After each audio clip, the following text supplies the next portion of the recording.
All right, we are live. Welcome, everybody. Hey. To Campfires and Cat Holes. All right. Appreciate y'all being here.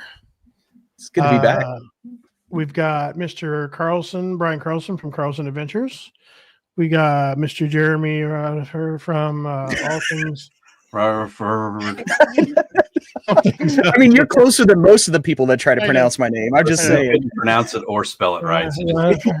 And I am, of course, Chris. I'm that hiking guy. And tonight we have a great guest, but I'm going to let Jeremy take over and let him talk about our guest tonight. Well, before we do that, Chris, I got to do a little build up here because you're the build up. Yeah, okay. You're the one that's responsible for getting me into this topic. I just want you to know that.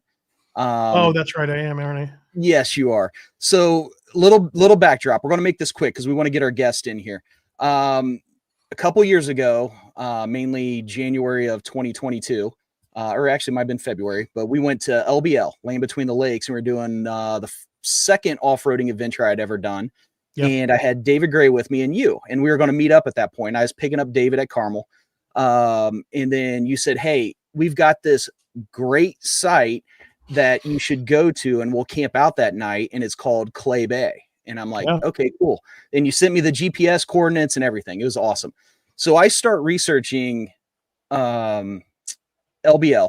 And it's funny, if you don't know much about LBL, if you just put in LBL doing a search, half the stuff that comes up is about the Dogman of LBL. You know, they're the beast of LBL. And I had never heard of this before. Right. So all of a sudden it's like, it's that red button that you just can't help but push and you just start watching. So I went on this entire, I don't know, binge watching of all these things about the beast of LBL. Well, then fast forward to us driving to Clay Bay. We get there and we're at this beautiful campsite. The lake is way out of its banks. It's surrounding us like a swamp. It was hot, starting to go cold. And all of a sudden this mist starts coming in at the lake, off the lake at 11 o'clock. And then there's this clip. I would like for you to play this clip. And this, now we're getting into David talking about it. So if you could play that clip for me, that's in that first section, but it starts bringing up a childhood memory of him. Here we go. You're hacking away at a femur. All right, you can see my role in this whole thing. And don't say it. I know you're thinking, yeah, I'm seeing a common theme here. Every trip, he's sitting in the lawn chair sipping bourbon while somebody's doing work cutting firewood. Do what you're good at. Yeah, okay, I get it. Fair. That's a fair assessment. Johnny was like in a setting like this, like foggy little woods. The overfilled lake coming up to the campsite. With the swamp monster coming out of the woods, and they were trying to get away from these like swamp things, sort of things. That goes back to like the 60s. They don't make cartoons like that anymore. That was like classic cartoon genre. Johnny Quest. Remember, go look for it, man. It was awesome. Thanks, Chris. Setting. Frogs and the crickets and everything in the background. The soundtrack was just like us. Perfect. Thank you. So so David starts talking about Johnny Quest and the swamp thing, and it's like all of a sudden now it's like your childhood starts coming out in all these crazy stories, right? We have one of the best storytellers that I've happened to come across, and I'm new to his channel, and I'll be the first to admit it, but I tell you what, in the last month that I've been watching it, it is spectacular. So if we could bring in Mr. Josh Nanocchio from What Lurks Beneath. Hey, welcome, Josh. Man. Hey, how's it going?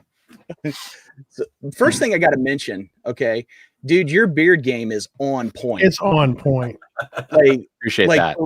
For real. It's like, so you look like we know a lot of AT through hikers and people that your beard is like far superior than any of theirs. Like, I almost have to ask you, are you big into the outdoors? Do you like the outdoors, or what's your history with that? Because I almost feel like there's something there. Contrary to all the content that I create, I actually do really enjoy the outdoors. I need to get out hiking more, but something I really enjoy doing, at least that I really want to get into, is kayaking and just exploring more, and not just casual exploring or going on a hiking trail, but I'm really into doing those 5, 7, 10 mile hikes, like the really intensive loops with the switchbacks and the inclines. And Like I told you guys before, there's just something about being outdoors and just in nature. It just does something to your psyche. It's like you're at home. Yeah, for sure. I agree. And I think that's kind of like all of us have that same common denominator. It's like anybody, even if you've never been out in the backcountry before, the second that you go out there, there's this grand mystique. It's like, just wandering in the woods, or you feel like, in this novice environment or whatever. But do you think that might be the attraction to some of these topics that you talk about on your channel? Like maybe just wondering about, is there a Bigfoot? What's the novelty in that? It's like, it's natural, it's primal. I'm sorry, elaborate on your question more. So, like, do you think there's a kind of a correspondence between the novelty of being outdoors and the fact of what's the mystery behind Bigfoot or Dogman, or the weirdness behind it? Do you think that's the allure to it? Why it's such a popular topic? Yeah, I mean, if you think Bigfoot has been popularized for what, like nearly 50, 60 years now. So there's that, but there is some sort of a mystique just with the forest in general. I mean, think about it. In the United States alone, there's millions of acres, and a lot of it is just unexplored. You think in some of these places, it's like 40, 50, 60, 100 miles as the crow flies into woods that, there aren't really any trails. If there are, it's like, game trails and just things like that. My father-in-law used to be a guide back in the 80s, and he guided in this place called the Chamberlain Basin in, I think it's like south central Idaho. It's above Boise. And that place is like, 40, 50 miles away from like the nearest town. So like, when you go in there, you're in there. Yeah. And, he never had any experiences, like of stuff that I talk about, but, he would be, like on his pack mule and stuff at night going on these trails. And he's like, it's just different, when you're that far out away from civilization by yourself, it definitely can play tricks on you. And so anyway, to answer your question, yeah, I definitely believe that there's a certain mystique about the woods that does bring an interest in this topic that, we like to call cryptozoology, or just, the paranormal. Yeah. Awesome. So what kind of led you into doing a lot of these topics in your channel? I'm just kind of curious, like, how did you originally get into this? Yeah. So growing up, I've always had an interest in, I don't want to just say cryptids, but, Bigfoot was interesting to me, but I don't really recall watching a lot of it. Like, I didn't watch a lot of like Bigfoot related shows or anything like that. But I remember when I was younger, probably about 12, there's this show I used to watch, and it was where they would take people, like families, and drop them off at these extremely, haunted places, and they'd have to stay overnight. I wish I could remember the show. I think it was like on like Sci-Fi Channel or something. I'm sure somebody out there knows what I'm talking about. But then like fast forward to like, 2012, and you started to have more shows, so, like Paranormal Witness and all that sort of thing. And that was definitely a lot more interesting to me. Then, 2014, 2013, that around that time, you had like Finding Bigfoot come out.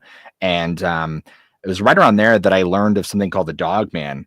I was like, whoa, like, what is this? Like, this is wild. And so again, fast forward again to like 2018, and I actually start my channel, and it was just, I was just doing it for fun. And I just started narrating stories because I had like this, amateur background and like narrating and like just recording. So I'm like, why not? Well, it actually grew into something, did that for a few years. And finally I was like, okay, like I have some gear. I have a camera. At this time, this was like 2022, the beginning of, or maybe somewhere around there. Over like that last year and a half, I had like tried to do other stuff on YouTube, like with a camera. So I felt comfortable enough in front of a camera. So I'm like, all right, let's make it happen. And, here we are. But, topics like the things that I talk about, missing persons, cryptids, just, I don't even want to say like paranormal, but just strange things, right? Unsolved mysteries, but like with a kind of more supernatural angle. That's always been super fascinating to me. And so I'm like, everyone's doing true crime. And I'm like, I don't care how ridiculous some of this stuff is. It's fascinating. And so, you know, my whole approach is like, look, here's the information. I don't care if it's presented as truth. Here's the information. You decide what to believe. And that's why I always try to end it with, you know, like, you know, it does remain a mystery, or it is unsolved because you don't know. And so, I have a question. So I haven't been able to totally go through your all your videos. Have you done one on the I can't remember the name, that Russian pass where the 9 hikers, the Dyatlov Pass? Yes. And it seemed like recently I heard that they actually solved that mystery. Oh, did they? I think so, but I have to check that again. But that one always fascinated me because the 9 hikers were without clothes, and the tents were cut from the inside instead of the outside. Nobody really understood what happened to them. That one's always been fascinating to me. Yeah. I think I did a video on that. I want to say it was like last fall. And I remember the majority of it, or I should say the gist of it. And obviously it's a really strange case, if not one of the strangest coming out of that whole area. I think the gist of it was that they were like, oh, you know, it's like testing, but there was a lot of odd things about that case, and just kind of how weird the military there's new evidence. Okay. Yeah, new evidence. Well, I haven't really kept up on it, but they're just really strange circumstances. Now, if anyone's familiar with the area, right, you know, you go a little bit to the southwest. If my geography is correct, you know, you have the Black Sea, and you know, the Crimean Peninsula and all those things. Well, that area, there's a lot of strange stuff. And so specifically, there are quite a few strange cases with like USSR divers, like encountering bizarre things like you would expect out of like a sci-fi novel. Now, these aren't fictitious tales that somebody wrote up. There's like multiple redacted reports from the, you know, Russian government from like the 1980s and 90s that have been like, you know, that have kind of circulated and, you know, surfaced in some parts. The first batch of them I kind of came across was from a website called Mysterious Universe. You guys, I know that. More than welcome to check that out. Yeah. A famous researcher by the name of Albert Rosales. He has a humanoid encounters database. I think he had touched upon some of them, and I'm not going to go into each one, but one in particular was a diver by the name of Nikolay, and he was diving in this area, and I don't remember exactly how far. It wasn't super deep down, but he came across this like large gray capsule looking thing, and he thought it was like a block of cement or something. And so he actually goes back on shore, gets his pneumatic drill, goes down there, and he's like trying to, in his mind, I think he was thinking that there was like something in there like worth like treasure wise. I think he had believed that it was like an old bomb from like World War II that he was going to sell for parts. Wow. I don't remember the exact details, but he had money on his mind. And so he's drilling into this thing, and he's wondering why it's like really tough. And he finally gets in a bit, and also like this kind of like this black smog kind of just pours out. And he's like, what the? And so he kind of keeps going a little bit more. And long story short, it was like this casing, and inside was like this like white being with like black eyes, and apparently like it reached out with like clawed hands and like try to like grab at him. And so, you know, he like freaked out, went back to shore. Wow. And so anyway, yeah, that's kind of like the story in a nutshell, but it's just, you know, it's really wild. There was other stories in particular about a group of divers who had went down in the same area in the Black Sea. And one of these beings like floated up to this diver and held out this like device to him or something. All I know is that within like 3 seconds, the pressure that emitted from it blew him up out of the water. And obviously, you know, if you accelerate that fast, it'll kill you because the nitrogen in his blood. I want to say he ascended like over like 90 feet in like a matter of seconds. So I mean, it either killed him or like critically injured him. But again, these are just like brief little snippets. You guys can find the stories. They're not hard to find. You can kind of just Google SSR divers, Black Sea, and that there's So anyway, that whole area, there's just a lot of weird stuff, and there's a lot of things out of Eastern Europe that like don't really get a lot of publicity here, especially just in like the media and stuff. So they're kind of just like buried. But so That's very crazy. cool. Wild. Yeah. Somebody wants to say hi here. So What's up, Philly? It must be a fan of your channel there. Awesome. I guess so. I don't know you, Philly, but nice to meet you. Very cool. Were you going to ask something, Brian? I before Chris really cut you off. kind of backtrack, but like Josh was saying, it's like you have to take these stories for what they are. There's the information, and it's kind of at the end what I like about them. It's kind of up to you. Is it truth and reality, or is it just somebody's imagination that ran wild? Because some of these stories, they can be really far out there, and some of them can be like, that could be this or that and the other, but that's what I like about them. They're mostly unsolved mysteries, and it's kind of left up to you to figure out like what you think of it or what you believe. Well, here's the crazy thing too, and this kind of leads into my next question. You find some really, really cool guests. I mean, really cool guests. In the fact of the details that they remember, in the way that they tell their stories with such conviction. I think it's your sub channel on what Lurks Beneath podcast. You have like that secondary channel. There's a guy on there, and actually, Chris, I actually have a clip on it. It's number 4 that Roy is a Stubblefield. Yes, sir. So that has to be one of my favorite ones. I remember thinking, I'm like, looking at this, it's like a 3-hour interview that you did, which was phenomenal. You let him tell a story and just you guided it at the right. It was perfect. I remember looking at this 3-hour thing, and I'm like, you know what? I got these chores to do, and I'll start it, get as far as I can, and then I'll go do something else. I'll finish it later. I never left. I stayed on that thing until it was done. I got nothing accomplished that day. It was. But Chris, did you play that? Roy Stubblefield. Yeah. Okay. Yeah, just the first 37 seconds. That's a effing hand. That ain't no paw. That's a hand. Just tell me what drug you gave my father that cost me a father when I was a kid. I'm leaving. I don't even know where the hell I'm running, but I'm running. I'm going to take you from your kids like you took my dad from me. This is a monster. So that thing did, in fact, kill him. She just took a long time doing it. Okay. But this calm voice in my head said, okay, I'm looking at a werewolf. Oh. Yeah. There it is, folks. Dude, there it is. That was one of the most captivating stories I've ever heard. It was phenomenal. And can you elaborate a little bit on how you found this guy and how it worked out? Yeah. So during that time, this was back in that interview and the one I shot before that with Ben Regal. That was actually shot back in December of 2023. And during that time, I had this mission where I wanted to reach out to all the people I could from the show These Woods Are Haunted and give them a chance to like tell their story.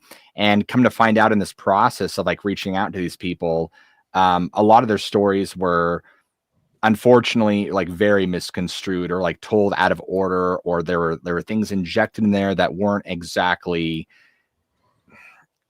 they were so far different from like what was actually told that it wasn't even like the right story. And so, I always say like that there's things in storytelling where, you can embellish on certain things or like inject details that like move the story along. But if you're just full on like fabricating, like, well, that actually never happened, and like that's not even the story, then it's like, what are you doing? So I wanted him to come on and kind of get his opportunity to speak out. I think I just reached out to these people on Facebook. It was very basic. It took a little bit of a PI work, but I found probably like maybe like 3 or 4, and I'd found some others that just never reached back out. And there's one gentleman who's like, I just I've no desire to like talk about it, but anyway. So yeah, shot the one with him, did the one with him and Ben, and Roy's was heavy. And I think for me, it wasn't so much what he experienced, but it was the fact with Herman. And I cut it out. That him and I had quite a bit of back and forth, and I just that's cut out of the final because to me it didn't move the story along, and I really wanted to keep the focus on the guest and his experience. And so I remember when he was telling the bit about Herman, and I'm sorry I'm going to spoil it here if you haven't watched it. But when he basically told me that Herman had died, I like was choked up and like partially crying. I was like what we're talking, because I was just like. It was just so heavy in the fact that like, he was taken, that he had a 7-year-old son, who, and he died. It's like, I'm a dad too. So I was like, oh my gosh, like that just, it tore me up. But it was the fact that this guy was so traumatized, that he was never the same. And, I get the whole story is like interesting because it's about like the shapeshift and the werewolf, but for me, like, I don't know, I just really latched on to like the tragedy of Herman and like how he was just gone. And so for me, that was probably like the most just like, oh my gosh, part of the story. Now, of course, like everything else that happens in that story is also very interesting in regards to the girl, what he saw and experienced. And he truly believes, and I believe that she probably like was dealing in black magic or something, and when we don't know, but it's very fascinating. It seems to be that way. So I hope that answered your question. No, it did. It did. Great. And I think that's what I'm getting at too. It's like you could tell that the details that he's talking about in the heartfelt conversation he's having, that's why you believe him. It has, I don't care what he said, when you're telling something with that conviction, something happened, and then the fact of the, which I really don't want to spoil the story at the end that he talks about what happens after Herman's death and his kid. But the details and the fact of what happened with that, I mean, that kind of got me as well too. Like when Herman's son called him and said, "What did you do to my dad?" And, I'm with you. I'm like, oh my gosh, that literally just crushes your soul as a dad. So it tore me up. But the fact that he's telling this story and he's talking about, he remembers that conversation on the basketball court as they're walking to the liquor store, and Herman says, "Yeah, I'm going to be a dad," and he remembers the detail of the earring, which go listen to this video. It is phenomenal. It's one of the best stories I've ever heard. So, but I just, the PI work that you do to find these people, is it more challenging or is it easier than what it seems? Because to me, it's like easier. It's nothing fancy at all. It's literally like I get on Facebook and like I try to find their name and I just like go through profiles that look like them and I reach out. But I mean, even finding the stories for these things, I'd never even heard of Roy until your video, and it's like, how's this story not known by everybody? So just finding some of these stories, it's like, how do you do that? So I think for those in particular, I had gone through like literally every single episode of that show. And like every time they'd have a guest, I try to, unfortunately, there were many that they didn't say their last name. So I kind of had to like find like, okay, like, is there a person that looks like them that lives in this area? And, some it took me a while to find, but for the most part, I just had to hope that it showed their name or their full name. And then I would just go on Facebook and search. And of course, if they don't have a Facebook, then I'm not going to like scour all over a Google form. I'm just like, well, oh, well. Yeah, that's awesome. That's awesome.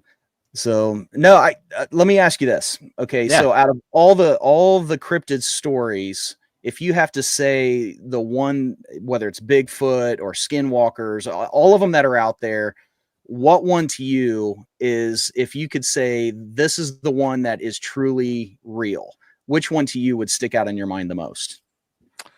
Two off the top of my head. Okay. So everyone knows Matt Emsh's story. And if you haven't, I mean, what are you doing? Like, it is probably one of the most terrifying stories, true stories. I'm actually good friends with Matt. And actually, I'm going to segue a little bit here and I'll get back to the other story. Sure.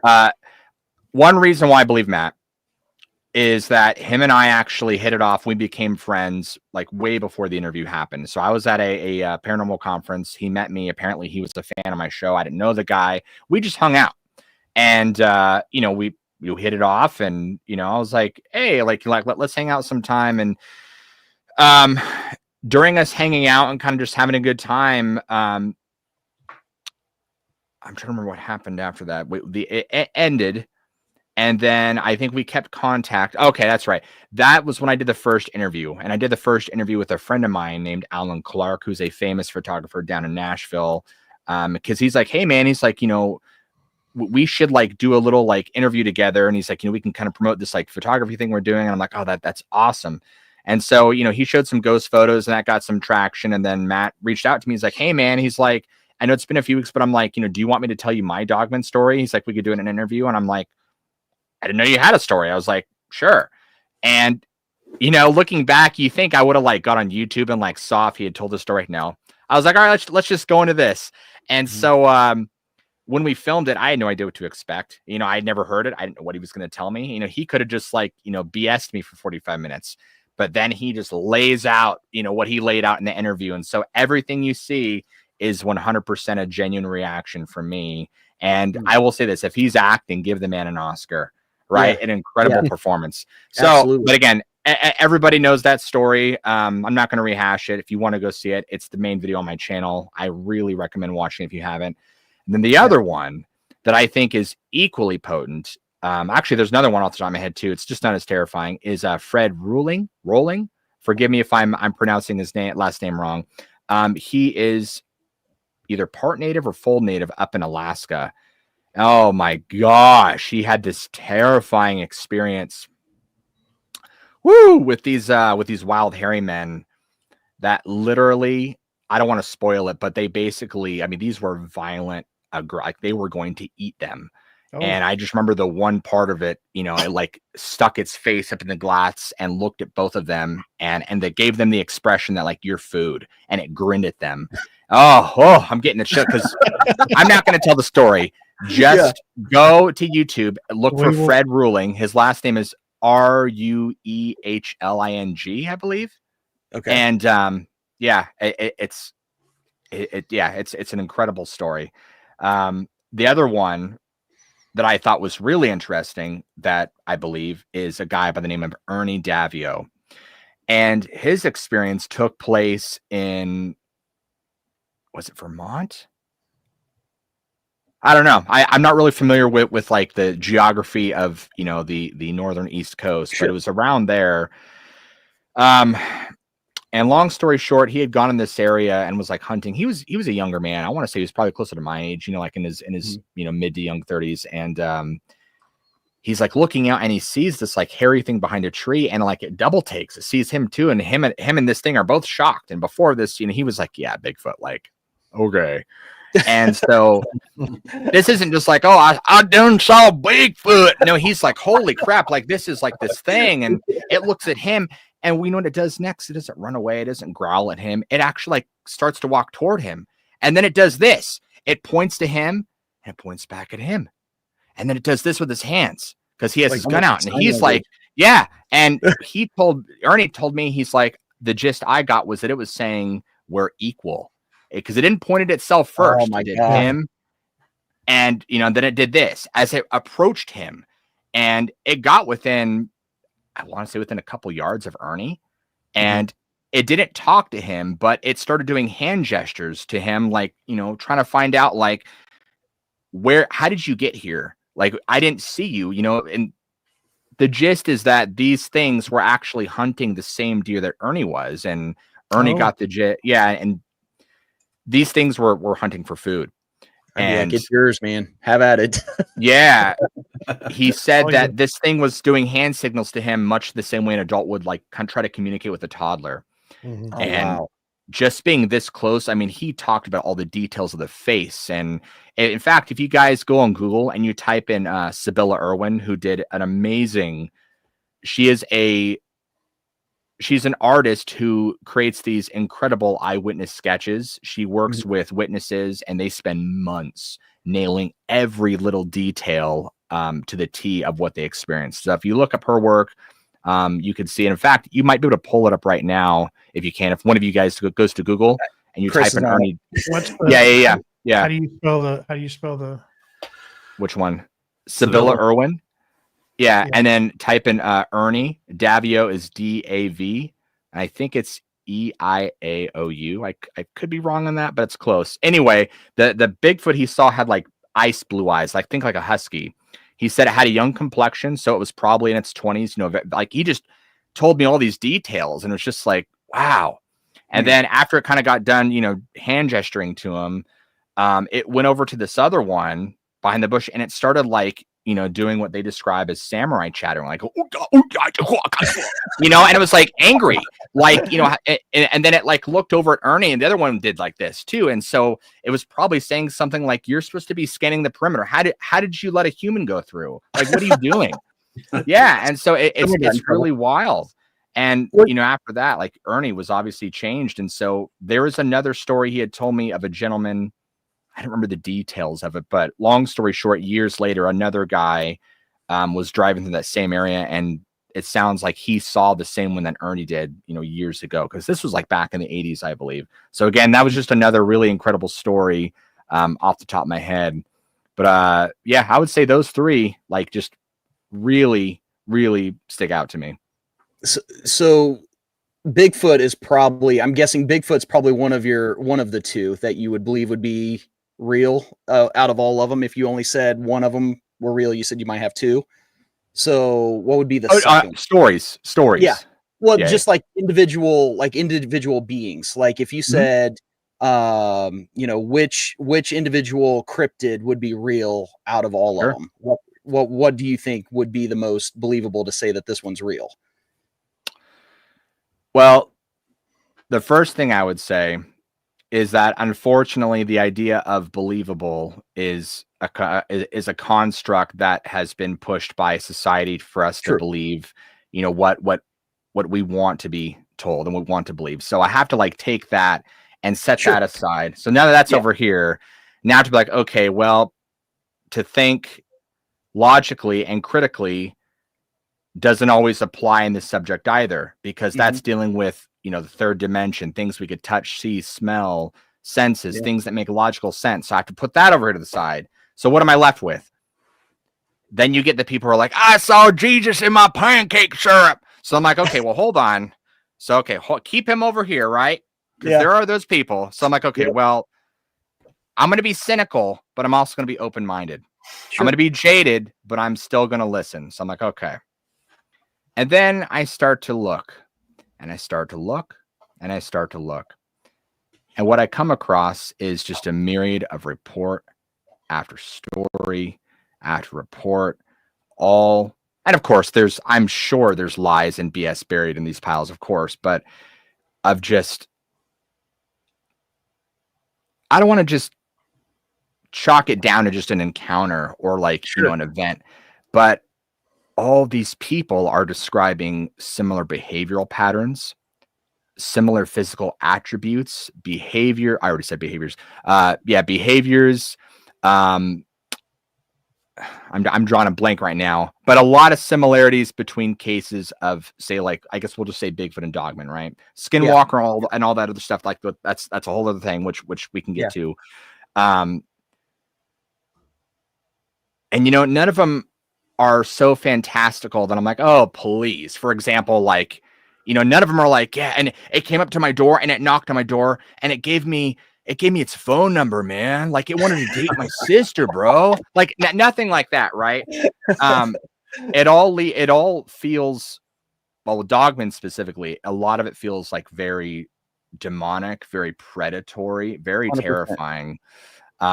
With Bigfoot, you know, it can be either or. I've read and heard stories where it was benign and almost like protective. There's many that were neutral, and then there's many that were very violent, aggressive. For example, like Joe's story, you know, like where they could have died. There's another story that comes to mind. It's actually in my book, where a gentleman had got a hunt on some private land in Florida. They rented a oh my gosh, not a hunting trailer, but just like a little RV. And, these things basically came in and started beating the crap out of their vehicle. And, long story short, they had to get out of there because they were going to be turned into baloney. So, yeah. So anyway, again, you kind of just go over all these stories. You're like, wow, there's a stupid amount of similarities between these. And then to me, the real kicker is like, all right, like, what do the natives have to say about this stuff? So you start listening to like, native tales and legends and like hearing their stories. And again, there's just a lot more. But to me, I think one of the bigger things with that is, and I'll never forget this when I spoke, that there's a couple of native guys that I spoke to years ago, and they were, I believe, from the Warm Springs tribe in Oregon, either that or from the Yakima tribe up in Washington. Either way, I had asked them about it. I was like, what do you guys think about like the whole Bigfoot thing? And to them, it's just so funny because to them it was so like matter of fact, like a bear. They're like, oh yeah, like we have lots of stories. Like there's just certain places you don't go. They weren't like, oh, it's just, yeah. They also weren't like, oh yeah, right, that doesn't exist. It was just like, oh yeah, there's just certain, to them as well. It seems to be like they're a race of beings, of people. They're not animals. They're not apes. So I don't know. It's really interesting. And so anyway, as I'm kind of going through all this, you read all these stories, you hear all these reports, you hear all these accounts, and what do you do with this information, right? Because it's not accepted by media and the public. It's not, there's no bones, there's no bodies, there's none of that. So it's like, okay, what do you do with this information? And it's a strange place to be in. And I'm not sure why, but it seems to be like there's some sort of active, dare I say the word, cover up to this information.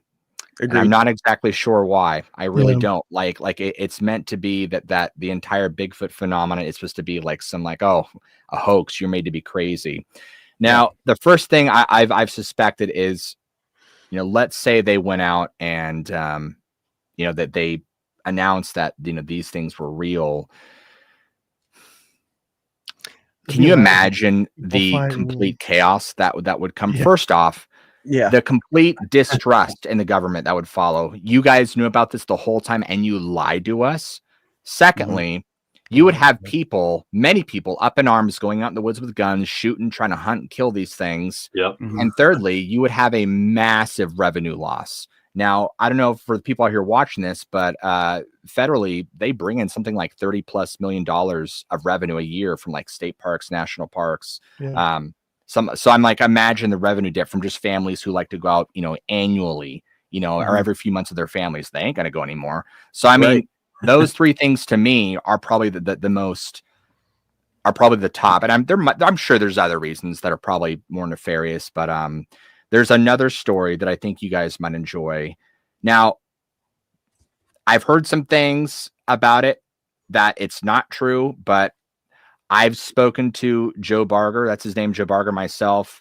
I want to believe that his story is true, so I'm going to give him the benefit of a doubt. And long story short is that he was in the Manistee National Forest. This was years ago. And and he was going up an incline in a big diesel rig, I believe. And one of these things, you know the story. So long story short, he shot and killed one of these things, and he was, I don't want to say he was arrested, but he was detained for however many hours, and they basically told him, you killed one of our assets. So it's like, what the hell are you talking about? Who are you? Because they basically said this is an issue of national security. You killed one of our assets. What are you doing, dude? And they basically told me, if you don't stop talking about this, we can, it'd be a shame if you were to fail your piss test. So he's like, whoa. That's Yeah. So he was a truck driver, right? Yeah, at the time. Yeah. And so he's like, oh my gosh. And so again, I want to believe Joe in the goodness of my heart. I want to believe Joe. I've heard things that it's not true. I don't know. But assuming it is, again, we're kind of just back to square one where it's like, okay, we've set this stuff to the side, like we talked about. We have all these accounts, thousands, hundreds of accounts. But at the same time, you have, rational, normal people who are like, that stuff's not true. It's fiction. It's creepypasta. So then what do you do with it? this is where I'm at. I take the Mulder from X-Files approach. I want to believe. Yeah. But I haven't seen one. I haven't experienced it. But then, like I've told you guys and told all of you out there listening, I have people that I talk to that's off camera, off the show, and they are so sincere in telling me their stories. Like you can see them reliving 100%. the trauma, and they get choked up and they have to pause, and you could tell they're reliving the moment. And I'm thinking to myself, how do you fake that? Yeah. Well, there's just no way. So I'm like, and I hate the approach that people take where they're like, well, I believe he believes that he saw that. Like, that's, I don't subscribe to that. If it was one person, yeah, but there's just too many. To play devil's advocate on that too, it's like, some people just want to dismiss it, like, oh, I don't believe in Bigfoot. You're crazy. Your imagination's running, right? And then, another thing I've thought of and I've heard too is like, in today's time and age, there's so many people out hunting. I grew up hunting. Yes. Never seen anything. There's so many trail cameras out. You spend a lot of time in LBL too, right? And I grew up hunting in the Land Between Lakes. Everybody has one of these, a cell phone with them. Why didn't they get a good picture or a video? Yeah, there's so many things too that can just. I have an answer to that, by the way, and it's in this comment right here. Bigfoot shy. Yeah. And I also want to acknowledge we had Derwin off the rails. I love that guy. Super chat. We've never gotten one before. Look at that guy talking about it doing some chemical. That's Derwin right there. Yeah, that's him. We love him. And we also have a question, by the way, for Josh. What's your favorite Canadian story? Hi, Sherry. My favorite Canadian story. I could do what everybody else does, and it's the Wendigo, right? Yeah. I don't know if there's any stories that immediately pop in my head, but I do know that there are some weird things that happen up north. Obviously, there's like Dogman. There's plenty of Bigfoot stories. UAPs, all that stuff, but none that just pop right out at me. I'm sorry. But are the Dogmen up there very polite? Yes. Okay, good. They court you, actually. That's good. Yeah. That's good. So getting to Dogman, I really want to touch base on that one because that's my favorite one, right? Mm-hmm. Likewise. And I don't know my experiences. I know I've had weird experiences. And Brian, let me bring this up to you. Out of all the hikers that are out there, everyone's had some type of experience, right? It's just a matter of sometimes if you're dismissing it to a bobcat or a fox or a turkey falling out of a tree, whatever it is. Sure. Sometimes you just go ahead. I was gonna say you hear stuff and you hear something, you don't see it. What was that kind of thing? I think you spend enough time in the woods, you're gonna hear something that's like, wow, that's a weird noise. What the heck was that? First time I ever heard a fox crying. I have it on video, and I had to ask people like, what the hell was this? Like, obviously it's an animal, but it sounded like some lady was over in a holler screaming or something, So you hear stuff, and it's easy. Your imagination could run wild, what it is. But you talk to enough people, it's been out in the woods enough. Everybody's got some kind of experience. Now, Dogman, I've never heard of, like I said, in the very beginning of this until a couple years ago. But since then, I did not realize how many places have had sightings and how many places. It's I don't know. Do you think it's almost more than a Bigfoot at this point? Or I mean, it just seems like every state has like the beast of Michigan, the beast of Illinois, the beast of Indiana. I mean, they're everywhere. So what's your opinion on that? Well, Dogman has the idea behind it has kind of really exploded and been popularized, especially in the last 10 years. And so what I think has happened is you're having a lot more people now that they know that's a thing. They're kind of coming forward with their own experience, things that they've had happen to them, in the 90s, 80s, 70s, back beyond. Could you think before, if you're in the 80s or 90s and you saw one of these things, I wouldn't tell a soul. They're gonna think I'm crazy. Exactly. Bigfoot's one thing, but it's like I saw a bipedal wolf. I'm like, I can't. No one's gonna believe me. And unfortunately, there's many who've gone to the grave with their experience. Sadly, but to answer your question, I do feel like there is a lot of these things out there, specifically in the Midwest and the East Coast, and a lot of the reason for that is due to the let me think here, or thinking what I want to say. Not just the mountain ranges, but like the heavy forestry. I mean, if you look at, say, like Google Earth, you could see from pretty much like, the Midwest on, it's just like green, like just thick.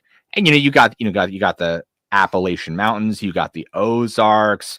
I mean, it's just like, gosh, it's just so much just thick. So years ago, I went to Nashville for the first time, and I'm in the Pacific Northwest, right? So, you think of like Bigfoot woods, like the tall fir trees, kind of like, more spaced out woods, like, oh, that's Oregon, Washington woods. But you go down to like Tennessee, and it's just thick, like a jungle.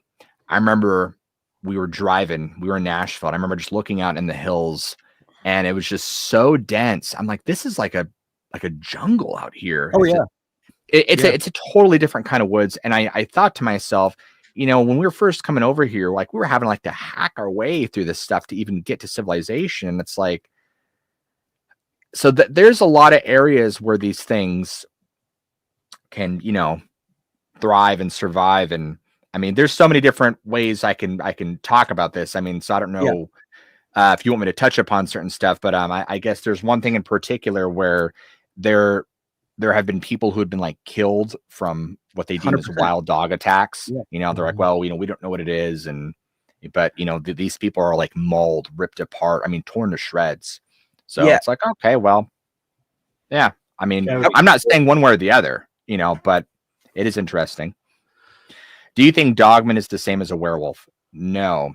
So from what I've gathered, Dogman is basically its own thing. A Dogman is just this bipedal wolf cryptid. Now, even though, they look the same, or they look almost the same, they are different. A werewolf is kind of like a skinwalker, where it would imply that there's shape-shifting involved, right, through black magic or some sort of like blood sacrifice, right? That's more of like an occult thing. But yeah, Dogman, that's why it's so like.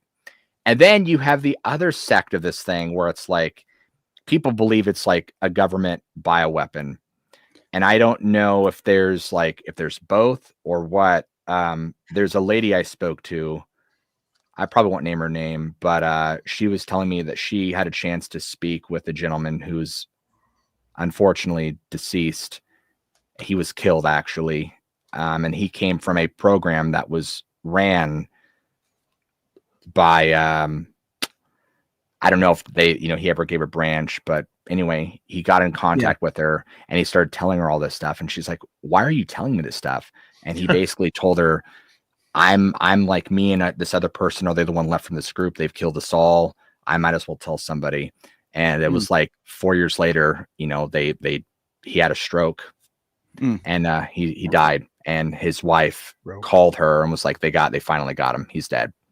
Wow. And long story short, there apparently was like some sort of stuff going on in South America where they had a lab, and I guess these things like broke out. They were basically creating bioweapons, and that this thing broke out. It literally sounds like it's like the plot of a movie. Like, as I'm like, tell me this. I was like, what? This is like nuts. Like, what?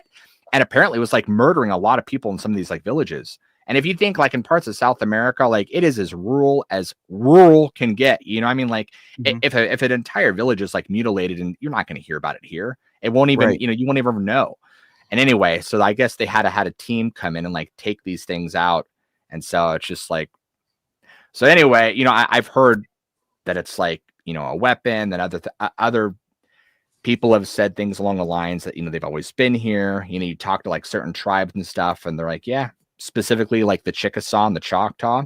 They have a lot of stories about the hairy men and these dog things warring with each other because the natives were their food. Oh, And so, yeah.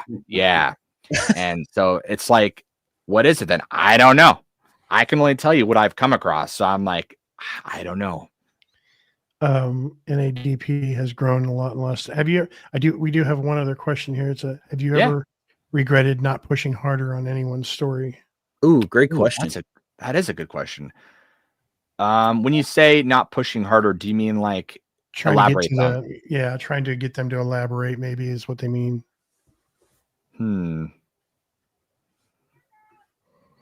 Well, when I talk to people, whether it's through phone or whether it's through, interview, my approach is I let them tell their entire story from start to finish. And as they're telling it, I often, we'll have like a, notebook and and I'm just like writing things down, as they're telling me. And then when we get to the end and they're like, okay, that's my experience. Then I start going back and I'm like, oh, you during the thing, you said X, Y, and Z. Can you elaborate on that? Why did this happen here? How old again were you? Okay. And I'm not necessarily just looking for inconsistencies, but I'm looking for them to elaborate more and see if there's anything that doesn't exactly add up. And it also gives them a chance to be like, oh, I didn't elaborate. Here's how, Y connects to Z. And you're like, oh, okay, I see. That makes sense. But an email, that's tough because there's been many times that I've told people's stories that were sent through like Messenger or email. And, sometimes people aren't the greatest at conveying their experience through like written word. And it's either like a jumbled up mess that I have to kind of like sift through and add grammar to and like, or they're like, hey, I'm pumping and dumping. Here's my experience, do with it what you will. And I'm like, hey, like, what year did this happen? Just crickets. Like, okay. So, but I don't ever like take like an account that was sent to me that's like 2 paragraphs. Like I really only try to like work with something that has meat to it. Like I'm not going to tell a 3-minute story, like, oh, I drove here and I saw a Dogman and I was scared. Like, oh, okay, that's great. Like what am I going to do with this? Like, that sucks, man. But yeah, so I guess hopefully it answers that. Yeah, it does. Yeah, fantastic. I got a question or a comment, however you want to take it. So yeah, Jeremy and I were talking earlier about Dogman, LBL. He spent a lot of time down there. I grew up in Kentucky and went to Lane Between Lakes a lot, deer hunting and stuff, been all over that. And I mean, that's late 80s, early 90s when I was a teenager. Yep. And, back then we were missing one thing that we have now. That's the internet, all this great source of information and stories and that. But I can remember my stepdad and his buddy that were taking me hunting. They would give me grief. Oh, don't run into Dogman, Yeah. And I'm like, well, what's that? And I figured at the time, I'd never heard of it because we don't have the internet. And I figured, oh, they're just trying to scare me. But I've never seen anything down there. But I also wonder now with all the technology, not only internet, but AI coming in, I wonder if we're going to start seeing, and what do you think about seeing reports where people like, I have this picture and it could be an AI generated image now. You think we will start seeing stuff like that? Yeah, I work a lot with a lot of these tools, and I'm very much involved in that space just because I'm really fascinated with technology and things like that. And I tell people, I'm like, you can't trust video and images at all. So unless somebody flat out comes out and says, hey, look at this picture, this is actually what I photographed, I wouldn't. It's just really hard. And even now, I know a huge complaint, of course, is that a lot of the evidence people have is like really bad quality. Well, even if it's really good quality now, you just can't trust it. I mean, to be as specific as possible, Midjourney, a very famous text to image model that's out now, you could replicate, iPhone photography. All you have to say is, like picture of a werewolf in the woods taken with an iPhone posted to Reddit. Like you can't tell the difference. Or taken with a DSLR. I mean, so it's, and then Google unveiled Veo 3, which is insane. It can't do like CCTV footage that great yet, but you can definitely fake a lot of like interview footage and things like that. So I mean, you can't even if you were to flat out say like, I got a government official to like, blow the whistle on like reptilians, and it shows that I'm serious. Like I tell people, I'm like, listen, unless somebody flat out says like, look, this is what it is. I'm showing you this. You just can't. And unfortunately, any video under 9 seconds is suspect. Let's put it that way. Not even. Because you could extend it now in the Google Flow. You can like, make it even more. And I would say within the next 6 months, you probably won't even be able to really differentiate. I've seen other videos that people created with Veo where it's like, a TikTok in their car or, and it's just like, wow. And it still kind of has an uncanny valley look to it where like, it's like 90% there. But I mean, like, I don't know if you guys have seen the test where it's like Will Smith eating spaghetti and you look 2 years ago and it was terrible. And now it's like, I've seen that. And the thing with AI is it's improving exponentially. Human brains, we can't comprehend exponential. We can definitely comprehend linear, but that's all we can think. So we're like, it'll be a few years. No, it won't. Like it's going a few months. Yeah. And so by the end of this year, I really don't even think you'll be able to trust any video or audio. And that includes not just like proof, but even like say like Trump giving a speech that he's going to like imprison everyone who's like, not white. It's like you won't be able to trust it. It's going to be terrible. Yeah. And I would be lying if I said I wasn't, terrified for what it's going to do. You just won't be able to trust anything.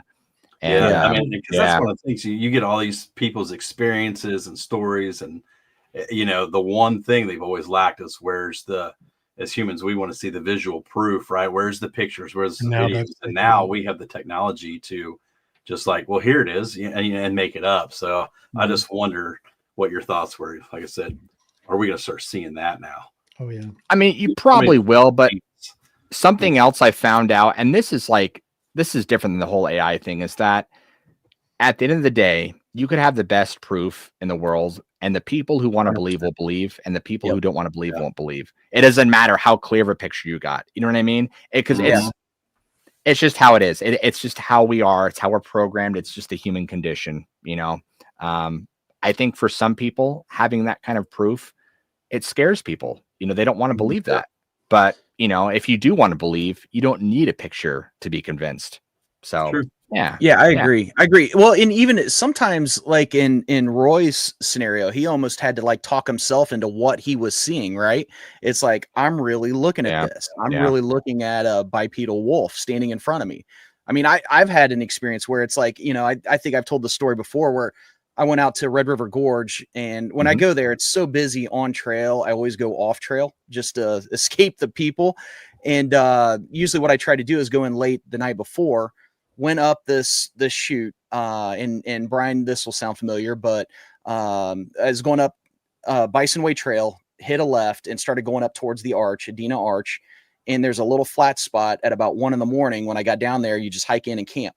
So me and my buddy are putting up our hammocks, and all of a sudden you hear this ginormous primal yell, and then it sounds like someone threw a log off a tree.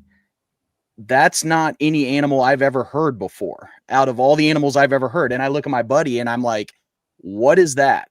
And he goes, sounds like something dying. Don't worry about it. It's like, your mind will instantly Sparky. Yeah. So that's my buddy Sparky. But yeah, your mind will dismiss it and forget about it. And then at the same time, it's still in question. What was it I just heard? I don't know. I never seen anything. I sure heard something being thrown off a cliff that was massive.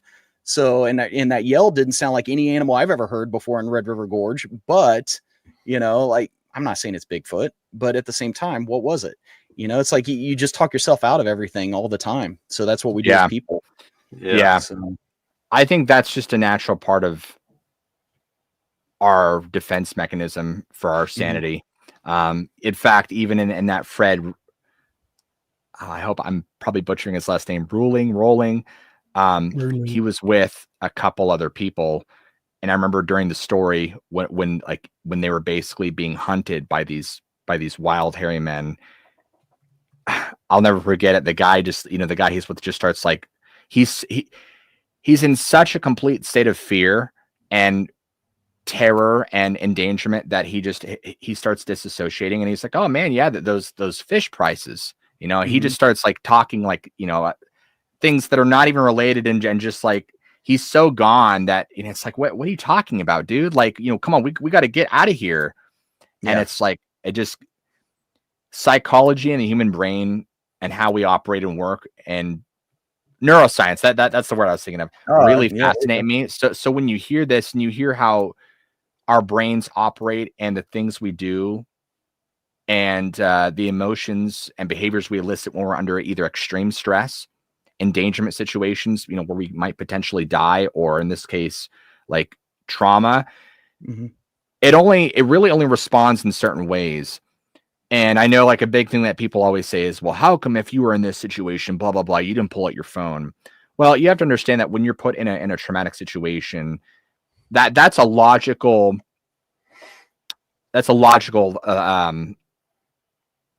solution to that problem, right? Like that you have to think. But when you're in that situation, it's almost like this part of your brain, I want to say the frontal cortex, but I'm probably wrong. It almost like stops and you kind of go into like this fight or flight mode.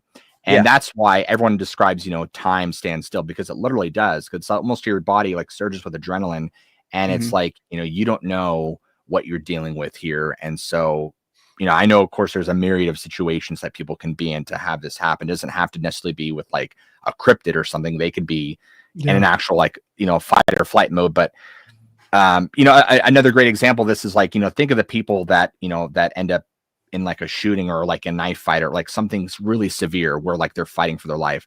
They're never once like, oh, I need to document this, you know, like, oh, let me just pull up my phone and take a picture. No, you're focused on like, I got to do this to survive regardless of the situation. So I'm probably rambling on, but the point of the story is that it's really the mode that your brain turns into and how it becomes fight or flight is why most people don't think, well, I need to just stop a picture. It's, you know, and of course I know there's some that do. There's some that do, but it's, if you're when YouTuber, people talk about, get the picture though. Yeah. When people try to take like footage, you have to understand too that like it's so far away. And if you guys know anything about zooming in, you know, like the slightest move is like, yeah, and it's like, and of course it's really pixelated. So it's just, it's like, oh me, oh my. Well, awesome, man, guys. We've been going for like an hour already. This is crazy. So I just had one other question. So you, Josh, have you had any personal experiences out in the woods, unexplained things you've heard, seen? I've had some experiences, absolutely, and I'd love to share them. So I've had two that I think would be worthy of sharing. The first one didn't actually happen in the woods. It happened in my house. And the second one was actually out. It wasn't in the woods, but it was on a road. And so anyway, so the very first one, this was back in 2017, I want to say. And I was at my parents' house at the time.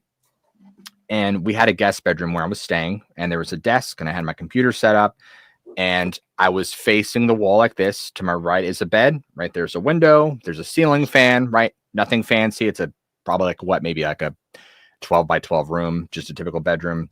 And the bedroom door is directly behind me. Now, sometimes, you know, growing up, my dad he's kind of a bit of a trickster. And so like sometimes, you know, he's the kind of guy that like, you know, will slowly creak the door open and kind of just like stare at you. And you'll turn around and be like, oh, Dad, get out of here. And, you know, you'll laugh and he'll walk away. And as I'm sitting there on my computer, I remember I kind of just got this feeling like, oh, someone's looking at you. And I thought, I'm like, Dad. And so I didn't turn my head. I turned my full body around, and I was getting ready to tell my dad off. And as soon as I turned my entire chair around and faced the door was closed. And then then the thought directly after that was, oh, that's strange. And within a couple of seconds, I kid you not, it's so strange, I feel this like gust of wind come at me. Like an energy? And within like, this is all in probably a matter of like 3 to 5 seconds. And as this kind of wind hits me, my first thought is, this can't be happening, because there's no fan. There's no way that an air source could be coming at me. And to validate that this is truly happening, I was wearing shorts at the time. I looked down and I could see the hair on my leg doing this. So I'm like, okay, there's clearly a gust of wind coming out. And it wasn't like a continuous gust like a fan. It was just like a steady, like just a, so probably about like 2 seconds, right? And in that time, I began to feel like this static electrical energy around me. And I was like, this is weird. And so I was like, okay. I didn't really know what it was. And after a few seconds, it kind of stopped. But I was like, that was strange. Now, it wouldn't be till way later on that I've told that experience. People are like, oh, that's like, you know, something that I had, like when I encountered a spirit, or like, you know, when I had a demon, blah, blah, blah, blah. And I was like, oh, well, you know, again, the window wasn't open. The ceiling fan wasn't on. None of it made sense, right? It was weird. But when that happened, I wasn't like, it's a demon. I was like, okay, that's weird. I just wrote it off, right? Because some people do. I just wrote it off. Well, the next day, because when I was sitting at my desk, there's a wall to my left. My parents' room was right over there, right? So the very next day, I didn't say anything to anybody about it. My mom started telling me about this weird experience she had last night, which would have been because so when that happened, it was like evening, maybe like 4 or 5. That night, I guess my mom, she saw this like black shadow thing like come up out of the floor and like come at her. And so I don't know if they were connected or related. I don't know. We've had, when I say we, I mean me and my mother have both seen a doppelganger of my father like years ago, back in 2013. I remember there was one time, this is like back when I was early in my 20s. I was sitting on my bed and I remember I saw my father walk by, and then, you know, he walked out of the bedroom, and I walked out there to go talk to him, and I was like, why did you change back into your morning clothes? And he's like, what are you talking about? I'm like, we just saw you go in there and change. He's like, you're whacked out. You're making stuff up. And I'm like, no, like we watched you. Like what? It was the weirdest thing. And then, you know, I told my mom about it, and she's like, yeah, she's like, I've seen some stuff too. So I was like, oh, all right. So I don't know. Nothing really became of it. I didn't have any more experiences. It was just weird. Well, 2017, I'm sorry, not 2017. It was probably about like 2018, 2019. I'm driving on this really rural road, and I'm kind of up in the mountains, and this is at nighttime. And I remember looking out, and I saw, well, at least what I thought was a plane. And this is why it caught me off guard, is because where I was at the time, this isn't a place that planes fly, and it was flying low. And I thought, I'm like, okay, why would a plane be flying through here at night this low? And I kept like looking at it. I'm like, oh, this is strange. Like, I didn't necessarily like see any like, you know, blinking lights like you would on a plane. Like there was lights on it, but I don't know. I just, the fact that it was going as slow as it was and as low as it was like, wow, that's weird. But again, I didn't think like UFO or alien. And so the way I'm driving, it's like right here, right? So you're doing this, and I keep looking down like, why is it flying so low? And it was kind of just like drifting through the air. And then all of a sudden it just went whoosh and disappeared. Like it just shot off sideways and it didn't flash. It just gone. And I was like, that's how they do. Okay. And now again, I didn't think like UFO. I was like, I don't know what it was. It was just, I don't know. It was just a thing. It was something, right? It was something. So when I got home that night, you know, I didn't really, everyone was asleep. You know, I didn't really I wasn't changed by it. You know, I was like, well, like that's wild. Even to this day, I assume it was a UFO. Like, I don't know, but I just know like planes can't, you know, physically go do that. Right. So I'm like, so that's why I say, like, when I said earlier, I'm like, I'm kind of jaded and cynical in a way, but also like open-minded. Cause I'm like, well, you know I saw that, but like, I'm also not going to be the first one to be like, well, it was definitely this. Even though like all those things fit it categorically, I'm just like, well, I don't know. To me, it's still just a weird experience. It's like the whatever I had happened to me, everyone would probably say, dude, like that was an entity. Was it though? Was it an entity? You know, it's like, it was weird, whatever it was, but you know, I don't know. So yeah, I don't know. That's just me kind of coming to terms with everything I deal with, you know? So I don't know. Very, very cool. Yeah. Well, you do a great job on your channel. I mean, absolutely. Like you said, the storytelling is phenomenal. Thank you for bringing it up, Chris. But if you haven't subscribed to this channel, please go do it. Yeah. Watch a video, and the first video you watch, just tell them that you saw them on this live stream. But please check them out. You won't be disappointed. Everything is so organized from the beginning of the story to the end of the story. The illustrations that's in between, extremely professionally done. And it shows the success that you're having right now is because of the work you put into it. Absolutely.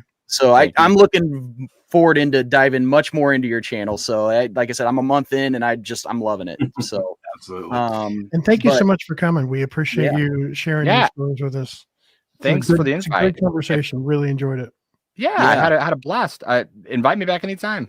Oh, you consider it done. Yeah, open invite. I have, because I've got some experiences. It's like we don't have time tonight, but I mean, like, just to share with you too, some different stuff in the woods and out of the woods. But and he's gonna be like, "What do you think of this? Well, what do you think of this?" Yeah, absolutely. Yeah. They were gonna click. Why is Carlson on his channel?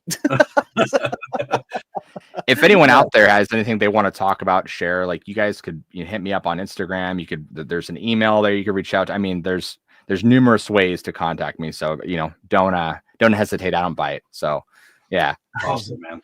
Awesome. Right, well, thank you everybody in the chat for your questions. Thank you everybody for sticking with us. And once again, thanks for coming and tune in next time. It was a nice night.